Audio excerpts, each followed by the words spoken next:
হাজার বছর ধরে আমি পথ হাঁটিতেছি পৃথিবীর পথে। সিংহল সমুদ্র থেকে নিশীথের অন্ধকারে মালয় সাগরে। অনেক ঘুরেছি আমি বিম্বিসার অশোকের ধূসর জগতে। সেখানে ছিলাম আমি।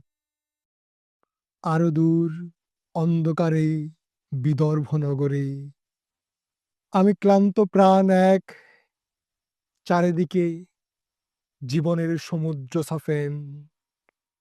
আমারে দুদণ্ড শান্তি দিয়েছিল নাটোরের বনলতা সেন।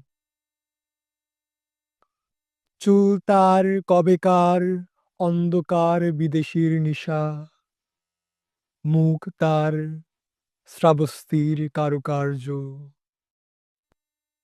অতিদূর সমুদ্রের পর হাল ভেঙে যে নাবিক হারায়াছে দিশা, সবুজ ঘাসের দেশ যখন সে চোখে দেখে দারুচিনি দ্বীপের ভেতর, তেমনি দেখেছি তারে অন্ধকারে।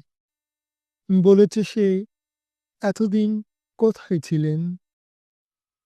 পাখির নীড়ের মতো চোখ তুলে নাটোরের বনলতা সেন। সমস্ত দিনের শেষে শিশিরের শব্দের মতন সন্ধ্যা আসে। ডানার রুদ্রের গন্ধ মুছে ফেলে চিল। পৃথিবীর সব রং নিবে গেলে পাণ্ডুলিপি করে আয়োজন। তখন গল্পের তরে জোনাকির রঙে ঝিলমিল। সব পাখি ঘরে আসে, সব নদী ফুরায়, এ জীবনের সব লেনদেন। থাকে শুধু অন্ধকার, মুখোমুখি বসিবার বনলতা সেন।